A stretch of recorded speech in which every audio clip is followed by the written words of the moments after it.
네, 1장 공부하도록 하시겠습니다.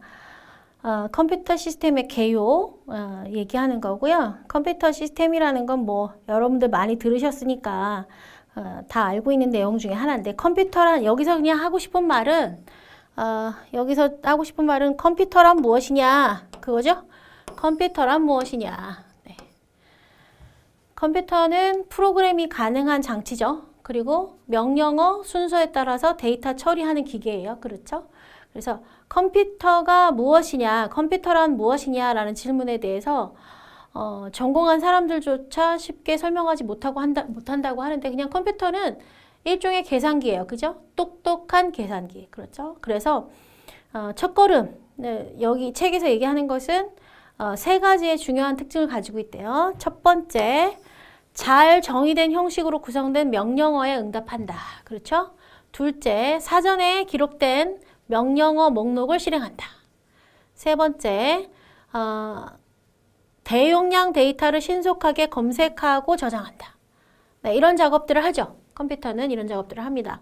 그래서 20세기에 이제 만들어진 거죠. 20세기 1940년대, 39년에 40년대 뭐 원래 지금은 이제 문제에서 사실 그렇게만 내면 틀렸다라고 하는데도 아직도 그렇게 문제가 나오긴 해요. 뭐 최초의 컴퓨터가 애니악이다. 1945년에 만들어진 애니악이다라고 얘기를 하는데, 실제로 애니악은 아니고 ABC 컴퓨터가 최초의 컴퓨터라고 해서 75년에 이미 판결이 났는데도 아직도 책에서 그렇게 얘기하고 있긴 한데, 어쨌든 이런 작업들을 해요. 그렇죠? 컴퓨터는 이런 작업을 합니다. 그래서 잘 정의된 형식으로 구성된 명령어에 응답하고, 사전에 기록된 명령어 목록을 실행하고, 대용량 데이터를 신속하게 검색하고 저장한다. 컴퓨터가 최초에 만들어진 이유는 탄도 계산하기 위해서, 전쟁 중에 탄도 계산하기 위해서 만들어진 거라고 해요. 그래서 실제로 탄도 계산에 활용해서 사람이 계산하는 것보다 훨씬 더 빠르게 정확하게 계산할 수 있어서 탄도 계산하는 데 만들어진 컴퓨터 계산기고요. 20세기에 발명된 최고의 발명품이죠. 그렇죠? 지금은 이제 AI 컴퓨터가 됐고, 그쵸? AI 컴퓨팅을 하고 있고, 또 양자 컴퓨터라는 개념이 또 나와 있잖아요. 그래서 발명가, 1차 혁명, 산업혁명에서 증기기관이라고 하면 2차 산업혁명은 전기라고 해요. 그리고 3차에서는 산업혁명의 주인공, 그죠? 컴퓨터가 3차에서 주인공이에요. 네, 이래서 컴퓨터의 기본 구조나 분류 방식이나 이런 것들에 대한 내용이 1장에 나와 있습니다. 그 중에서 여기 embedded라는 얘기는 좀 알고 가죠. 뒤에서도 나오겠지만, embedded라는 말은 사전적인 의미로 조그만 것이 큰 것에 들어가 박힌다라는 뜻이래요. 그래서 IT 분야에서 embedded는요, 소프트웨어, 하드웨어 조합을 의미하고 있고, 프로그램된 하드웨어가 시스템 내에 들어가서 특정한 기능을 수행하는 것을 의미해요. 그래서 보통 생활가전이나 카메라, 자동 판매기 뭐 이런 것들 들어가고, 지금은 자동차에도 embedded 시스템이 들어가 있어요. 그래서 뭐 전방에 차랑 부딪힐 것 같으면 알려주잖아요. 그래서 제가 좀 알려주는 것보다 느려서 힘들긴 하지만 어쨌든 그렇게 됩니다. 그래서 embedded는 하드웨어, 소프트웨어가 되어 있고, 그죠? 그 프로그램된 하드웨어, 프로그램이 들어가 있는 하드웨어가 시스템에 장착되어 있는 것, 이런 것이 embedded예요. embedded이란, 여기 이 페이지에서는 embedded에 대한 개념을 알고 가시면 됐고, 컴퓨터에 대한 특징, 을 알고 가시면 되겠습니다. 그래서 1절. 앞에 있는 내용을 하나하나 다 읽어드리면 지루하고 졸립고 그래요. 그래서 여기서는 중요하게 나오는, 우리가 컴퓨터 시스템에서 중요하게 나오는 개념들, 풀이할 수 있는 것, 이런 것들 위주로 공부를 하시는 게 좋을 것 같습니다. 컴퓨터 역사가 중요한데요. 역사가 중요하지만 컴퓨터의 역사는 그렇게 중요하진 않아요. 사실은 컴퓨터의 역사는, 그리고 매번 소송전이 벌어지고 있기 때문에 정확하게 중요하진 않지만, 정의에서 각각의 개념의 데이터, 프로세싱, 정보 이런 것들의 개념은 중요해요. 그래서 책에서 중요하다라고 얘기하고 있죠. 첫 번째, 컴퓨터는 산술 및 논리 연산을 수행하는 전자장치다. 그죠?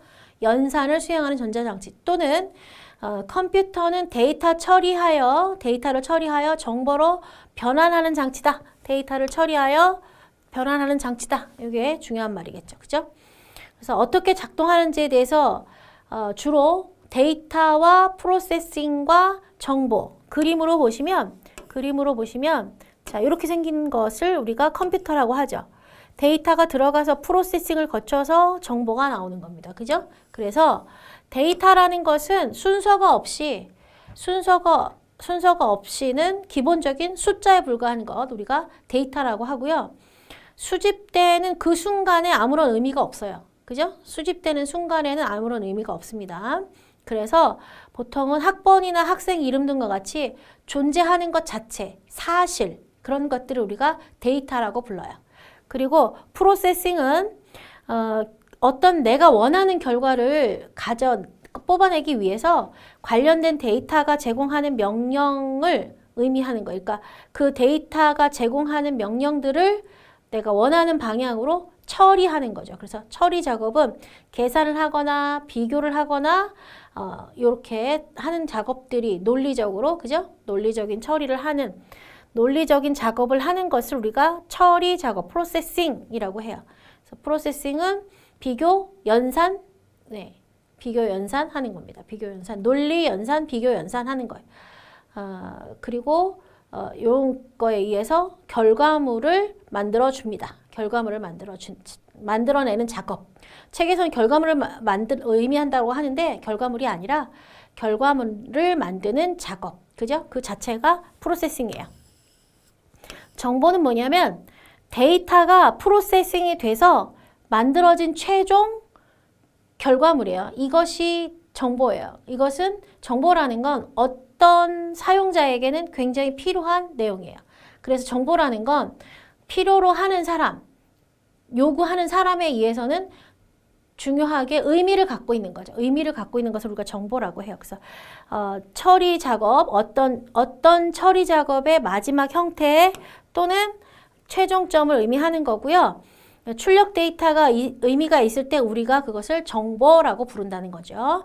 컴퓨터를 통해서 입력된 데이터가 처리되면 그때서야 비로소 정보라는 개념이 든다. 얘기죠. 그래서 컴퓨터의 처리 절차에 대한 개념도라고 보시면 되겠어요. 개념도. 예. 여기서 우리가 요즘에는요, 정보라는 개념보다는 지식이라는 개념을 또 알고 넘어가야 돼요. 지식. 그래서 더 알아보기 위해서 그 지식의 데이터의 입력을 통해서 의미 있는 결과물을 출력했을 때 이것을 정보라고 하고요. 지식은 교육, 학습, 숙련 등을 통해서 사람이 재활용할 수 있는 정보와 기술을 포괄하는 의미예요. 그래서 그 실제로 컴퓨터상에서 지식이라는 건 그 정보라는 것을 통해서 내가 활용할 수 있는 것, 활용하기 위해서 만들어진 것, 이것을 지식이라고 보면 돼요.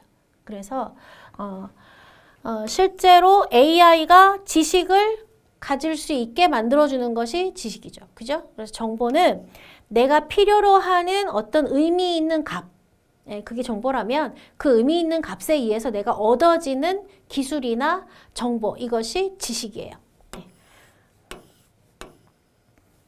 자, 2절에 그 두 번째로 2번에 컴퓨터 역사. 네. 중요하다고 했는데 어떤 것이 중요하냐. 다 이 역사 하나하나 물어보는 것을 중요하게 물어보지는 않고요. 근데 이전에 내용이 어떠냐 해서 뒷부분에 있는 내용들이 주로 많이 쓰이고요. 앞부분에 있는 요 표를 가지고 좀 보죠. 주판이 나오진 않을 거 아니에요? 그죠? 네이피어 본 같은 경우는 이 뼈다구에다가 찍었대요. 그래서 그 찍어놓고 점을 찍어놓고 그걸 가지고 실제로 계산을 했답니다. 그래서 사칙연산 뼈나 이렇게 동물의 뼈 같은 거에 봉으로 만들어서 거기에다가 인터넷 뒤져보면 아마 사진도 나올 거예요. 그래서 그렇게 만들어서 사칙연산 할 수 있게 만들어진 거고요. 주판으로는 우리가 덧셈, 뺄셈, 제가 주판을 해봤는데 나눗셈도 할 수 있고요. 곱셈도 할 수 있어요. 네, 곱셈도 할 수 있습니다. 물론 좀 기술이 들어가긴 하지만 하긴 해요. 그래서 주판이라고 하고 수판이라고도 하고, 네, 그때 젠처럼 만들어지고, 이게 컴퓨터는 아니죠. 네이피어 본도 그렇고 파스칼 계산기가 실제로 톱니바퀴 이용해서 파스칼이라는 사람이 철학자인데 수학에도 굉장히 컴퓨터 쪽이나 수학 쪽에 굉장히 조예가 깊은 사람이었고 이 사람이 만들어진 계산기가 있었어요. 계산기. 그래서 덧셈과 뺄셈을 할 수 있는 계산기였어요. 계산기. 파스칼의 계산기라고 하고요. 라이프니츠는요. 라이프니츠도 계산기를 만들었어요.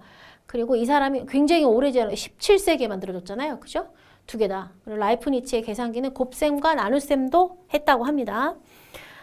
그리고 바베지의 차분 기간, 여기가 이제 조금 중요하게 들어가는 것 중에 하나인데 얘는 뭐냐면 오늘날의 컴퓨터가 가지고 있는 지식을 이론을 정립한 기계예요. 그래서 컴퓨터의 아버지라고 불러요. 바베지의 분석 엔진이라고 하고 차분 기간이라고 하는데 요걸 최근에 그러니까 근년에 그러니까 가까운 해에 그러니까 한 2000년도쯤인가 1990년대인가 2000년대쯤에 그쯤에 이 배분 기관을 바베지의 배분 기관을 기술이 없어서 못 만들었어요. 그때는 컴퓨터의 개념을 이제 도입한 건데 실제로 기술이 없어서 못 만들었고 그 기술을 기반으로 해서 만드는 작업을 하는 이벤트가 있었어요. 그래서 찰스 바베지라는 사람이 만들었고 컴퓨터의 아버지라고 부른다. 홀러리스의 천공 카드는 IBM의 전신이고요. 요거 만들었다. 그래서 카드에 구멍을 뚫어서 그걸 카드를 가지고 처리하는 방법으로 했었던 거예요. 이 내용이 1번이 중요한 건 아니고 이런 게 있다. 그리고 상식적으로 그냥 듣고 넘어가는 수준으로 알고 되시면 되고 그 다음에 2번에 네, 파스칼이라는 사람에 대한 더 알아보기 있죠? 파스칼. 심리학자고 철학자였는데 이 사람이 수학이나 과학에 그 끼친 영향이 어마어마해요. 그래서 파스칼이라는 사람이 파스칼이라는 랭귀지도 있었어요. 그래서 지금 사용 잘 안 하지만 파스칼이라는 사람이 심리학자이자 그렇다. 뭐 이 사람에 대한 이야기는 알 필요 없고 그죠? 2번 마크1이라는 거 보죠. 이게는 최초의 기계식 컴퓨터라고 보시면 돼요. 최초의 기계식 컴퓨터고요. 홀러리스가 천공카드 사업을 위해서 설립한 CRT라는 회사가 1924년 사명을 IBM으로 변경한 후에 만든 미국의 최초의 대규모 자동 디지털 컴퓨터이고요. 최초의 기계식 컴퓨터예요. 기계식입니다. 그래서 에이컨이라는 교수가 만들었고 이 사람이 나중에 그 애니악도 만들죠. 그래서 애니악은 에이컨이 아니라 에이컨이 애니악을 만드는 게 아니라 다른 거 만들죠. 네, 잘못.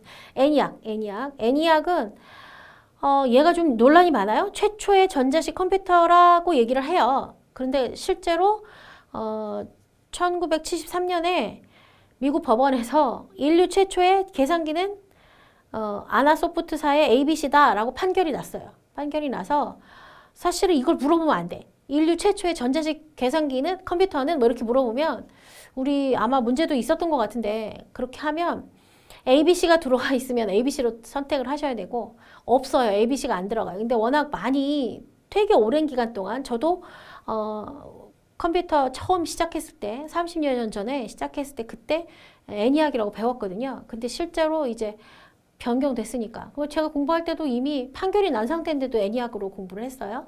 그러니까 애니악이라고 나오면 애니악인데 최초의 컴퓨터를 물어봤어요. 이게 물어볼 수도 있어요. 문제를 제시하더라도 우리 문제를 풀어야 되잖아요. 그러니까 나중에 풀고 나서 애니악 아니에요 이렇게 하실 수는 있지만 문제상에 애니악이 나왔어요. 근데 다른 건 아니야.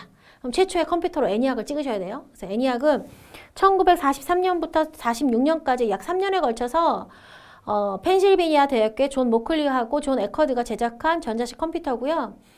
프로그램하고 있는 그 프로그램 내장 방식은 아니었어요. 그리고 프로그램 외장형이고요. 프로그램을 직접 사람이 프로그래밍을 해서 프로그램을 하는 거고요.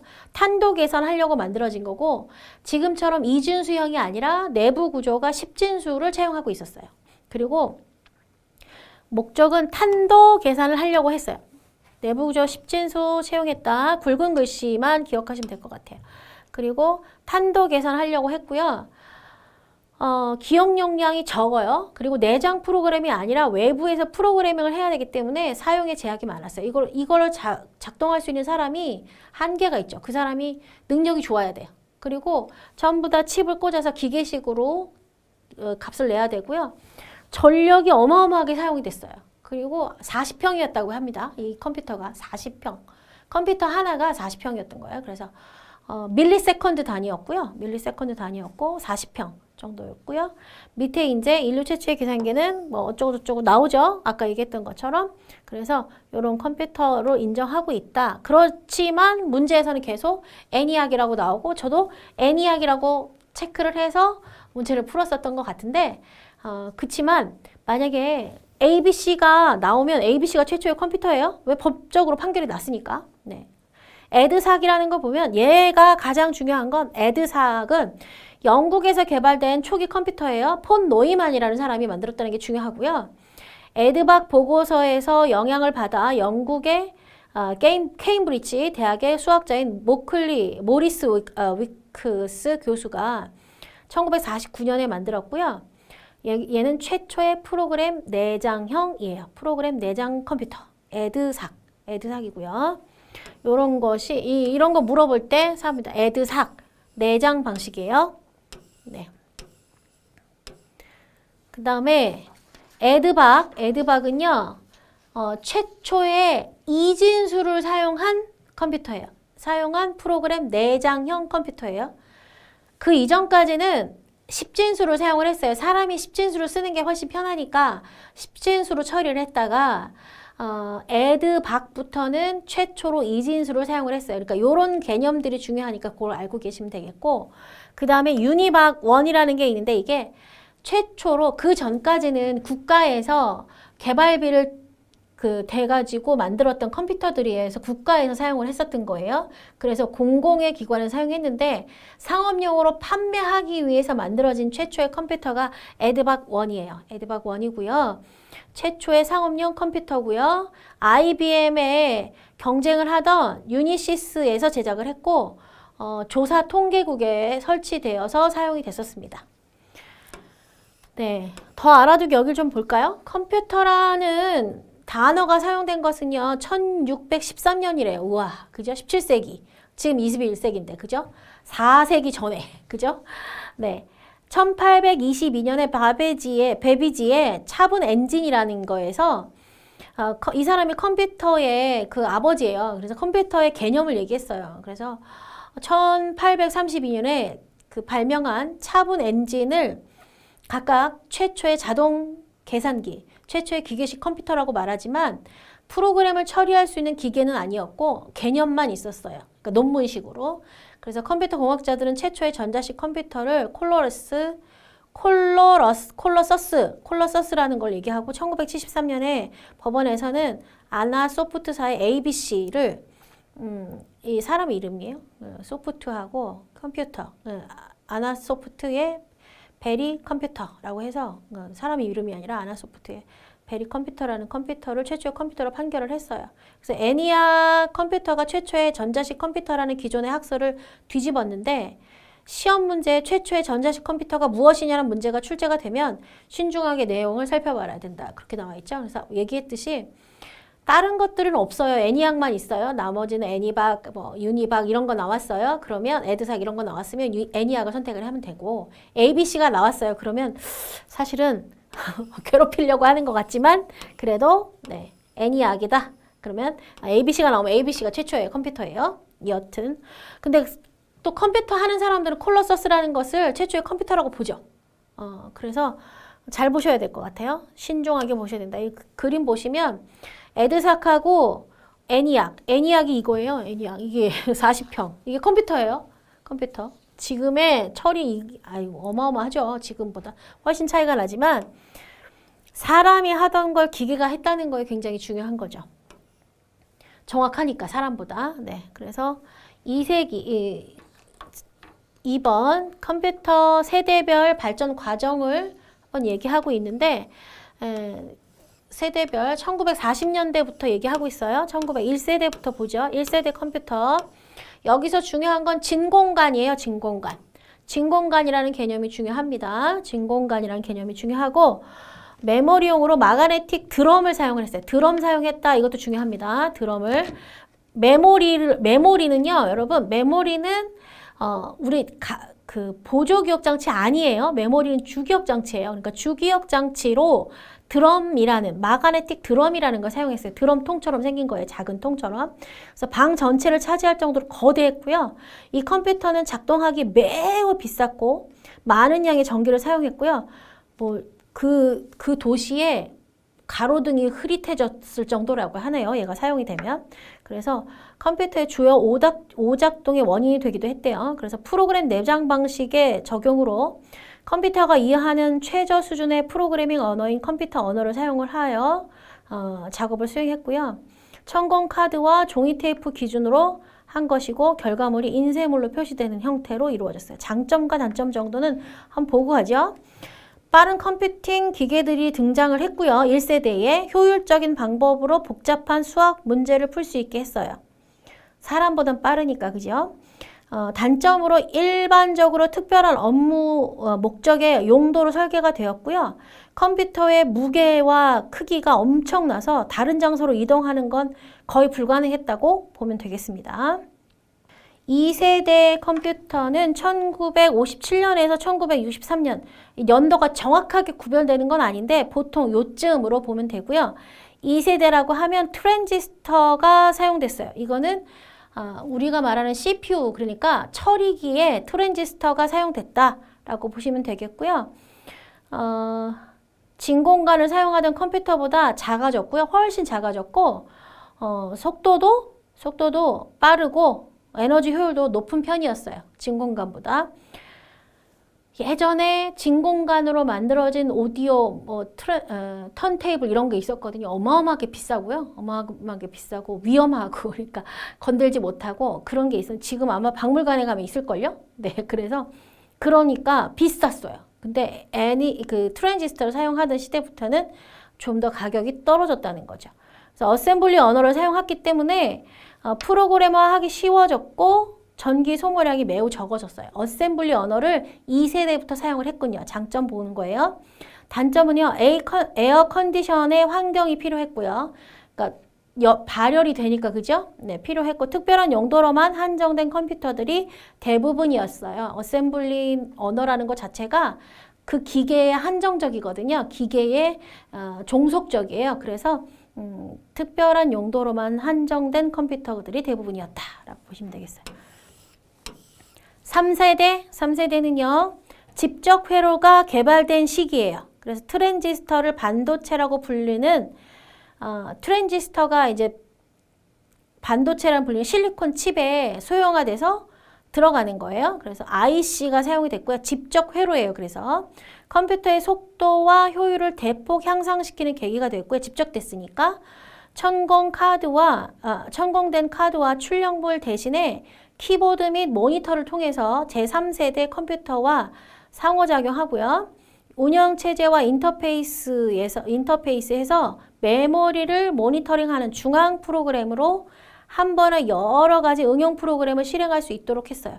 자, 프로그램 내장 방식이라는 건 뭐냐면 운영체제가 프로그램 안에 운영할 수 있는 그 자체가 프로그램 안에 들어가 있다는 거예요. 운영체제가. 그래서 응용 프로그램이 들어갔다는 게 아니라 3세대부터는 프로그램 내장 방식을 적합하게 했고, 그죠? 아주 적용되어 있기 때문에 운영체제가 들어갔어요. 3세대부터 운영체제라는 것이 들어갔고 운영체제를 통해서 응용 프로그램이 사용할 수 있게 되었어요. 응용 프로그램을 관리했거든요. 그래서 실행할 수 있게 했어요. 대중화되고 크기가 작아지고 저렴해졌죠. 장점이 뭐냐면 다양한 고급 프로그램 언어들이 사용됐고요. 유지 보수 시간이 엄청나게 줄어들었고요. 컴퓨터의 크기와 무게가 경량화됐고 소형화됐습니다. 저장 공간의 능력이 너무 작고 이 때문에 큰 프로그램을 수행하게 되면 처리 속도가 감소되는 단점이 있었어요. 그래서 운영체제가 무엇이냐? 하드웨어와 소프트웨어로 관리하는 시스템 소프트웨어죠. 한번 알고 가시면 되겠습니다. 자, 4세대 컴퓨터부터는 이제 우리가 알고 있는 PC가 등장하는 시기예요. 그래서 인텔이라는 칩 제조사는 1971년에 인텔 4004 칩을 개발해서 모든 컴퓨터의 구성 요소, 그러니까 CPU, 메모리, 입출력 제어를 단일 칩에 배치를 하게 됐어요. 그래서 이로써 1940년대에 방을 가득 채웠던 크기의 컴퓨터가 손바닥 크기로 줄었어요. 컴퓨터에 이제 칩이 손바닥 크기로 줄었고, 마이크로 프로세서가 컴퓨터 영역을 넘어서 일상의 전자 제품 속으로 이동을 하고, 이러한 소형 컴퓨터의 증가된 힘은 네트워크를 만들어서 인터넷 세상을 창조하게 되었다. 그래서 4세대가 무엇을 했는지 그거 보시고요. 장점 볼게요. LSI, 큰 규모, 매우 큰 규모의 very large scale in IC 이렇게 해서 VLSI 기술의 사용으로 처리 속도와 액세스 타임이 매우 향상되었고 스토리지 용량도 증가하였다. 장점이 그렇습니다. 그리고 단점이 뭐냐면 LSI와 VLSI 칩의 와이어링 기술이 매우 어려웠고 처리 속도는 프로그래머들이 어떤 명령어를 사용하느냐에 따라서 좌우가 됐다. 그래서 프로그램의 역량에 따라서 처리 속도가 달라졌다. 그 얘기입니다. 자, 제5세대는 1990년에서부터 현재까지고요. 이때 뭐가 됐냐? 병렬 처리와 초전도체를 사용한 인공지능을 갖춘 컴퓨터 시스템이 출현하기 시작을 했고요. 기존의 기술들이 결합을 해서 미래를 위한 양자, 분자, 나노 기술 등의 나노 기술 등과 융합이 되어서 새로운 기술로 재탄생하는 현상을 보이고 있다. 5세대 컴퓨터의 본질은 이러한 기술을 사용해서 궁극적으로 자연어 처리에 대응하고자 하는 건데 지금 여러분들 휴대폰도 아마 내가 예를 들어서 저는 이제 아침에 그거 많이 하는데 오늘 날씨가 어때? 라고 물어보면 휴대폰도 그걸 해주잖아요. 오늘 날씨는 어떻고 기온은 어떻고 막 이런 얘기 해주잖아요. 그런 작업을 할 수 있어요. 그죠? 그게 자연어 처리죠. 그렇죠? 그게 자연어 처리예요. 네, 사람이 말하는 거. 자, 표를 가지고 여러분들이 기억하고 계시면 되겠습니다. 표 1-2를 중요하게 보시고 가면 되겠어요. 표 1-2. 자, 1세대는 처리 소자가 진공관이고 2세대는 트랜지스터고 3세대는 트랜지스터가 집적되어 있는 집적 회로고 4세대는 고밀도 집적 회로 및 초고밀도 집적 회로 5세대는 울트라 고밀도 집적 회로입니다. 처리 속도가 밀리세컨드 단위였다. 2세대는 마이크로 세컨드 단위였다. 그죠? 그 다음에 3세대는 나노세컨드 단위였다. 10의 마이너스 9승이지요. 4세대는 피코세컨드, 그 다음에 5세대는 fem토세컨드 단위였다. 1세대는 과학계산용으로 사용했고 2세대 과학계산용, 사무계산용, 과학계산용, 사무용 계산용, 그죠? 공장 자동화 들어가요. 3세대. 4세대부터는 범용 업무를 지원하게 됐어요. 그래서 우리나라도 3세대부터는 물론 PC가 나와 3세대 쓰기도 했지만 주로는 기술을 가지고 은행이나 이런 데서 많이 썼고요. 그 어떤 기업에서 많이 썼고 개인들이 막 이제 사용하기 시작한 건 4세대라고 보면 되겠고 범용 업무 지원해주고 5세대는 범용이죠. 그죠? 언어 좀 볼까요? 언어 1세대는 기계어를 사용했다. 2세대는 어셈블리어를 사용했다. 3세대는 포트란, 코볼, 자바, 베이직, C가 자바가 1980년대에 나온 걸로 알고 있는데 우리 책이 네 3세대로 넣었네요. 3세대가 물론 3세대 말에 나오긴 했으니까 3세대 말에 나왔긴 했으니까 자바, 베이직 그러고요. 4세대는 그 인공지능 언어가 나오면서 파이썬 그 다음에 비주얼 C++, 비주얼 베이직 같은 것들이 나왔고 지금은 객체지향 언어 자바가 객체지향 언어죠. C++도 객체지향이에요. 자연어도 사용하고 있습니다. 그래서 표를 여러분들이 기억해 두시면 되겠습니다. 표를 기억해서 가지고 계셔야 돼요. 암기까지는 아니더라도 표를 보시면 이게 어디 들어간다 이 내용이 어느 세대에 들어간다 이 정도는 알고 계셔야 돼요. 가끔 시험에 한두 문제 나올 수 있습니다. 그래서 그렇게 보시면 되겠고 2절 갈까요? 2절 컴퓨터는 크게 하드웨어와 소프트웨어로 구성되죠. 그죠? 하드웨어는 전자회로와 기계장치, 입출력장치, 중앙처리장치 및 기억장치, 주요 4가지 장치와 각 구성장치 간의 데이터를 전달하는 통로인 버스라는 거. 여러분들 컴퓨터 뜯어보면 선 넓적하게 선 붙어있는 선 이렇게 꽂을 수 있게 돼 있잖아요. 그게 버스예요. 버스로 구성되어 있다. 뜯어보셨나요? 아니면 뜯어본 걸 보신 적은 있을 것 같고. 네. 하드웨어 구성 요소가 그래서 하드웨어 이게 처음에 입력하고 처리하고 기억하고 출력하는 요 가지 작업을 한다라는 걸 네. 처음에 논리적 하드웨어가 어떻게 구성되는지를 생각해낸 사람이 있습니다. 생각하는 사람이 있고 그 사람에 의해서 네.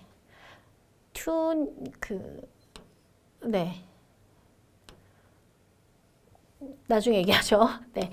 뒤에 나오니까 입력 장치는 데이터가 컴퓨터 안에 들어가게 컴퓨터 메모리 안에 데이터를 넣어주기 위한 거죠. 그래서 입력 장치가 있고요. 입력 장치는 데이터 및 제어 신호를 컴퓨터 또는 전자장치와 같은 정보 처리 시스템에 제공하기 위해서 사용되는 전자적인 하드웨어다. 그죠? 키보드가 있고, 예, 좀 유치하긴 하지만 이걸 물어보기도 해요. 키보드, 마우스, 스캐너, 디지털 카메라 이런 것들 있죠. 예, 터치패드 이게 입력 장치냐 아니냐 이렇게 물어보기도 해요. 그러니까 쉽죠. 쉬운 거 그런 건 뭐 풀면 되겠죠. 네, 중앙 처리 장치는 산술, 논리, 제어 및 입출력 및 I/O 작업을 수행을 해요. 그리고 제어 장치는 이런 입출력 장치에 대해서 제어하는 역할을 하죠. 제어하는 역할을 합니다. 그래서 산술, 논리, 제어 및 입출력 작업을 수행합니다. CPU가 포함된 IC에는 메모리, 주변 장치, 인터페이스 및 기타 컴퓨터 구성 요소가 포함될 수 있고요. 이러한 집적 소자는 마이크로 컨트롤러 또는 SoC라고 해요. 시스템 온 칩이라고 하고요. 다양하게 불립니다. 시스템 온 칩. 그래서 일부 컴퓨터는 멀티 코어 프로세서를 사용하고 있는데 이 칩은 코어라고 하는 2개 이상의 CPU가 포함된 단일 칩을 이용해요. 그러니까 칩 안에 CPU가 2개 들어가 있는 거예요. 그럼 듀얼 코어예요. 칩 안에 CPU가 4개 들어가 있어요. 그러면 쿼드 코어인 거예요. 우리가 옥타 코어 뭐 이런 거 쓰잖아요. 옥타 8개 들어가 있는 거죠. CPU는 기계어로 쓰인 컴퓨터 프로그램의 명령어를 해석하고 실행합니다. 그래서 외부 정보를 입력을 받아서 처리를 합니다. 자, 프로세서 레지스터, 비교, 판단, 연산을 담당하는 산술 논리 연산 장치, 명령 해석과 올바른 실행을 위해서 CPU를 내부적으로 제어하는 제어부와 버스부 이런 것들이 CPU를 구성하고 있어요. 그래서 기본적으로 CPU를 구성하는 건 프로세서 레지스터, 비교 연산하는 산술 연산 장치, 그 다음에 제어부, 그 다음에 내부 버스 이런 것들이 CPU를 구성하고 있는 것이다. 중앙 처리 장치를 구성하고 있는 것이다 라고 기억하고 계시면 되겠습니다. 시스템 온 칩이라는 내용이 많이 쓰여요. 많이 쓰이는 말이니까 한 번 더 알아두기 보시죠. 컴퓨터의 모든 구성 요소들이 통합된 IC 칩을 의미한다. 그래서 IC 칩을 시스템 온 칩이라고 한다. 라고 보시면 되겠어요. 자, 컴퓨터의 구성 요소 중에 지금 우리가 입력 장치 했고요. 처리 장치인 CPU 했지요? CPU 했고 기억 장치 남았죠? 기억 장치는 명령어와 데이터를 저장하는 공간이에요. 그러니까 실제로 CPU가 일을 하려면 메모리, 기억 장치에서 데이터를 가져다가 처리합니다. 그래서 이 메모리가 기억 장치예요. 여러분 하드디스크, SSD 드라이버, SD 드라이버 이런 것들이 기억장치가 아니에요. 걔네는 보조 기억장치고요. 여기서 말하는 기억장치는 메모리입니다. 메모리, 램을 해당되는 거예요. 그래서 명령어와 데이터를 저장하는 거고요. 주기억장치와 보조기억장치로 구성되는데 주기억장치를 우리가 컴퓨터에서 주로 기억장치라고 얘기를 합니다. 램, 롬, 플래시 메모리 같은 유형의 칩이 있고요. 주기억장치. 주기억장치는 CPU가 현재 처리 중인 데이터나 명령어를 저장하는 공간이고 보조기억장치는 뭐예요? 주기억장치가 공간이 제한적이잖아요. 프로그램은 워낙 용량이 크고 그렇죠? 그래서 그런 것들을 저장해 두었다가 필요에 의해서 가져가기 위해서 쓰는 보조기억장치죠. 출력장치는 사람이 볼 수 있게, 사람이 읽을 수 있는 형태로 보여주는 장치죠. 그죠? 그래서 출력 단위는 사용자가 읽을 수 있는 형태의 텍스트, 그래픽, 오디오, 비디오일 수 있고요. 출력 장치로 뭐가 있죠? 모니터, 프린터, 그래픽 출력 장치, 플로터, 스피커, 그죠?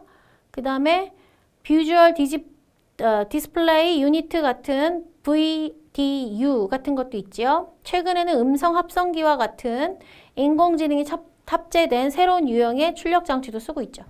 그리고 집에 여러분들 그 인터넷 연결하면 집에 막 그런 거 있잖아요. 그죠? 누구야? 이렇게 부르면 뭐 원하시는 게 뭐예요? 이런 거 막 얘기하잖아요. 그런 것도 출력 장치죠. 그죠? 근데 걔는 입출력이 다 되죠. 내가 입력하는 것도 받아들이잖아요. 그럼 걔는 입출력 장치라고 할 수 있겠네요. 그렇죠? 네. 소프트웨어를 분류하고 있습니다. 이 소프트웨어는 기본적으로 분류를 해서 하는 거 여러분들이 알고 계셔. 소프트웨어 쪽 분류는 진짜 많이 시험에 나올 수 있는 방법 중에 하나고 많이 나오는 것 중에 하나예요. 그죠? 소프트웨어 분류, 시스템 소프트웨어와 응용 소프트웨어로 구분한다. 그죠? 두 가지로 구분해요. 시스템 소프트웨어는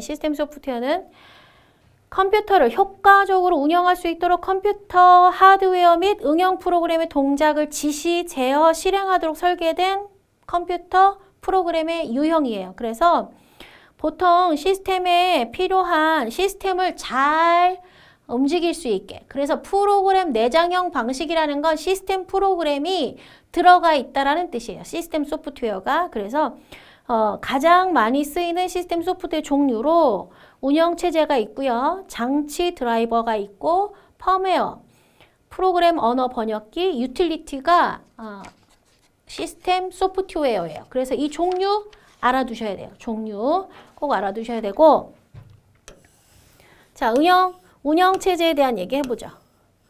운영체제는 사용자와 컴퓨터를 연결해주는, 그죠? 연결해주는 역할을 하고 다른 장치들을 관리하거나 다른 소프트웨어를 관리하는데 도움을 주는 소프트웨어. 그래서 운영체제는 컴퓨터 하드웨어 및 소프트웨어 리소스를 관리하고 네, 컴퓨터 프로그램에 대한 공통 서비스를 제공하는 시스템 소프트웨어예요. 그래서 데드락 같은 거, 그러니까 교착 상태에 빠지거나 이러면 컴퓨터가 갑자기 막 지 혼자 막 계속 돌 때 있죠? 쉬지 않고. 예, 그렇게 돌 때 그거 잘못되면 어떻게 해요? 멈춰버리잖아요. 그러면 요즘 소프트웨어는 자동으로 멈춰주죠. 그죠? 닫기 해버리잖아요. 특히 여러분들 아마 휴대폰이 잘 그럴 거예요. 휴대폰도 여러분 스마트폰은 컴퓨터잖아요. 그래서 그런 역할을 해요. 기본 기능 보죠. GUI를 통해 사용자와 하드웨어 간의 인터페이스를 제공한다. 응용 프로그램의 기업 공간 할당하고 관리한다. 응용 프로그램 입출력 장치 및 입출력 관리 제어하고 내부 외부 장치에 대한 구성 및 관리해주고 네트워크상의 컴퓨터의 스토리지 관리해주고 파일 및 응용 프로그램 보안 관리해주고 입력 및 출력 관리 다 하죠. 장비 삭제, 설치 및 장애 처리. 여러분들 윈도우즈 생각하시면 돼요. 태스크 매니저와 다른 도구를 활용해 시스템 성능 모니터링도 해요. 그래서 운영체제의 예를 보시면 개인용 컴퓨터 윈도우 10만 있나요? 윈도우즈, 맥, 그 다음에 뭐 울트라, 이건 저기네요. 그 리눅스 그죠? 우분투죠, 우분투. 네, 서버 OS, 우분투 서버, 윈도우 서버, 레드핫, 인터프라이즈 이런 거죠.